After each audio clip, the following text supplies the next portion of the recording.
মোটা অঙ্কের অর্থ বিনিয়োগ করে জুলাই আগস্টের বিচার বানচালের প্রমাণ মিলেছে বলে জানিয়েছেন আন্তর্জাতিক অপরাধ ট্রাইব্যুনালের chief prosecutor Tajul Islam.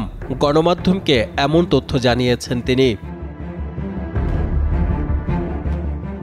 Chief prosecutor বলেছেন, জুলাই আগস্টের গণহত্যায় ট্রাইব্যুনালের বিচার বানচাল করতে পতিত সরকারের নেপথ্যের কুশীলবরা মোটা অঙ্কের বিনিয়োগ করেছেন বলে সুনির্দিষ্ট তথ্য পেয়েছে ট্রাইব্যুনালের প্রসিকিউশন।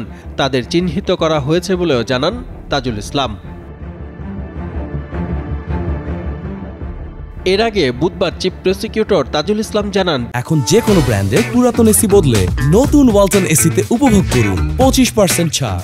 জুলাই আগস্টের গণহত্যার ঘটনায় শেখ হাসিনার মামলার খসড়া তদন্ত রিপোর্ট আন্তর্জাতিক অপরাধ ট্রাইব্যুনালের প্রসিকিউশনের হাতে এসেছে।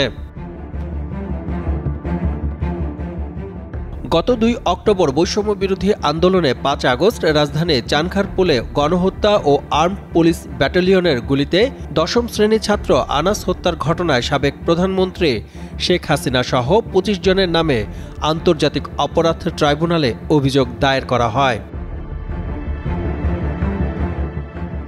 সাতমান সাকিব, কালের কণ্ঠ।